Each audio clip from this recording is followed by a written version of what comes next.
Assalamualaikum warahmatullahi wabarakatuh. Nama saya Fasya Fatimah Azra dari kelas TI 4264. Di sini saya akan mempresentasikan hasil laporan pengembangan peta kendali mutu. Yang pertama, deskripsi produk iPhone.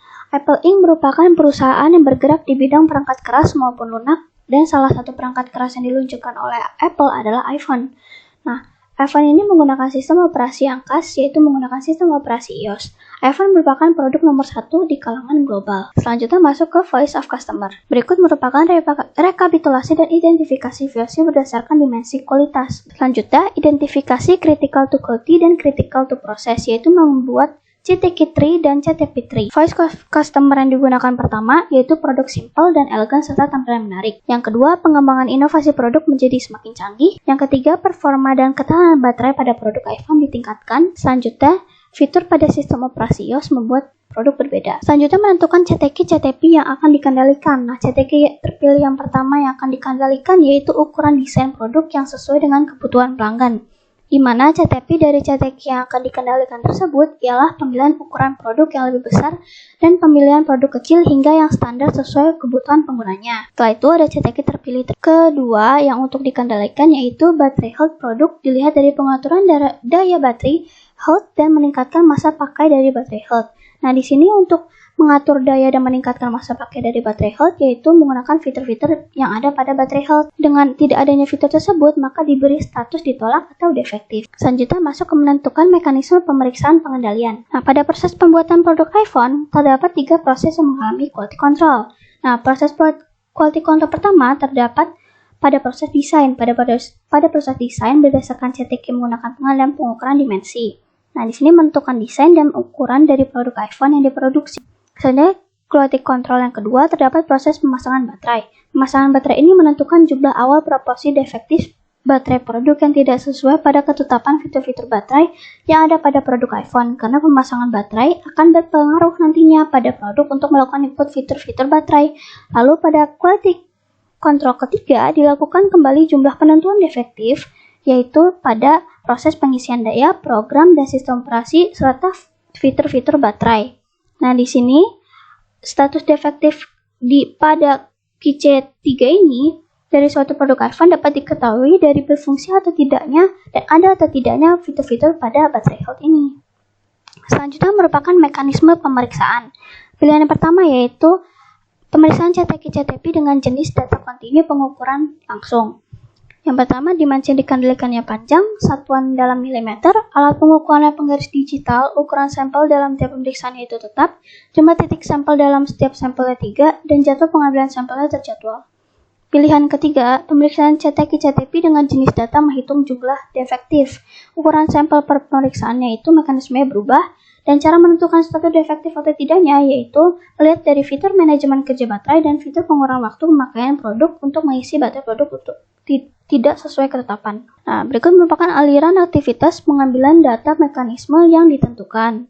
Nah, di sini yang pertama, untuk CTQ pertama membuat jadwal pengambilan sampel pemeriksaan tim petugas yang melakukan pemeriksaan dan penyiapan alat bantu. Kedua, menentukan ukuran panjang produk. Ketiga, melakukan pengukuran ukuran panjang produk iPhone dan merekam mencatat penyimpulan hasil dari pengukuran panjang iPhone. CTQ kedua yaitu melakukan proses produksi iPhone, melakukan proses pemasangan baterai, mencatat hasil produksi yang telah dilakukan, lalu melakukan penginputan fitur, dan mencatat hasil dari proses tersebut. Selanjutnya masuk ke pengambilan data pemeriksaan. Merupakan pengambilan data pemeriksaan CTQ CTP terpilih pertama, yaitu form pemeriksaan CTQ CTP panjang iPhone. Nah, periode pemeriksaannya itu dalam 1 bulan, yaitu mulai dari 1 November hingga 30 November. Pengambilan sampelnya yaitu 30 dan uji coba sampel selama 3 kali. Yang kedua, pengambilan data pemeriksaan CTQ CTP terpilih kedua, yaitu form pemeriksaan CTQ CTP fitur baterai produk iPhone. Periode pemeriksaannya masih sama, objek yang diperiksanya yaitu fitur, berapa banyak dan jumlah defektifnya menggunakan random number. Sama dengan CTQ CTP pertama juga dengan random number. Selanjutnya masuk pada pembuatan peta kendali mutu. Nah, berikut merupakan data hasil pemeriksaan ketiga sampel. Nah, langkah pembuatan peta kendali menggunakan peta kendali X dan S chart. Nah, cara yang pertama menghitung nilai rata-rata dari setiap subgroup. Yang kedua yaitu menghitung nilai rata-rata dari seluruh X, yaitu X bar yang merupakan garis tengah dari peta kendali X kendali X. Langkah yang ketiga yaitu menghitung simpangan baku dari setiap subgrup yaitu S. Langkah yang keempat yaitu menghitung nilai rata-rata seluruh S yaitu S aksen yang merupakan garis tengah dari peta kendali S. Langkah yang kelima yaitu batas kendali atas dan batas kendali bawah yaitu UCL dan LCL dari peta kendali X dengan menggunakan bantuan Table Factor of Computing Centerline and 3 Sigma Control Limits. Di sini menggunakan A3 yaitu didapatkan dari tabel tersebut 1,954. Langkah yang keenam yaitu menghitung batas kendali atas dan batas kendali bawah UCL LCL untuk peta kendali S-nya. Di sini menggunakan bantuan tabel sebelumnya juga dan mendapatkan B4 dan B3-nya yaitu 0 dan 2,568. Nah, langkah yang terakhir yaitu menentukan apakah data tersebut itu berada dalam pengendalian atau di luar pengendalian. Nah, di sini merupakan hasil dari perhitungannya dan di sini bisa dilihat di sini S-chart tidak ada sampel yang keluar dari batas kontrol UCL maupun LCL. Tetapi di X-chart terdapat sampel di atas UCL yaitu sampel 7 dan di bawah LCL yaitu sampel 5 dan sampel 25. Nah, berikut merupakan tabel perhitungan revisi X-chart, X-bar chart, CTP terpilih pertama dan sudah tidak ada data sampel yang di luar kendali lagi. Nah, saat diselidiki, operator menemukan bahwa bersumber dari ketidaktelitian akun operator saat melakukan pengukuran panjang pada produk iPhone. Untuk memperoleh sebab lain, maka ditelusuri melalui alat pengendalian kualitas atau fishbone diagram. Nah, di sini ada man, machine, method, material untuk proses pengukuran panjang produknya. Yang manusianya yaitu ketelitian dan kelelahan operator, machine, kurangnya perawatan mesin atau alat pengukur, error pada alat pengukur, material yaitu pembelian alat pengukurnya, metodenya yaitu metode kerja tidak dilakukan dengan maksimal. Selanjutnya metodenya prosedur pengukuran tidak tepat. Selanjutnya merupakan peta kendali CTP terpilih 2. Nah, di sini terdapat sampel yang sudah ditentukan.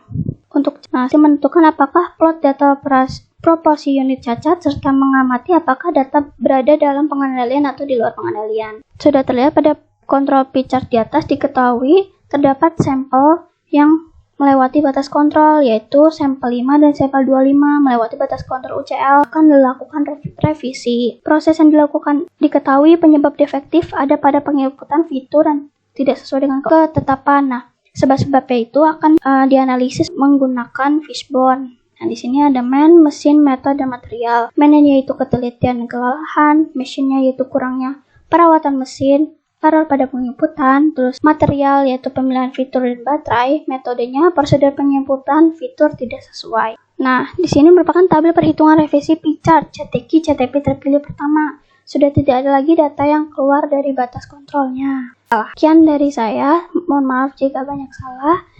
Wassalamualaikum warahmatullahi wabarakatuh.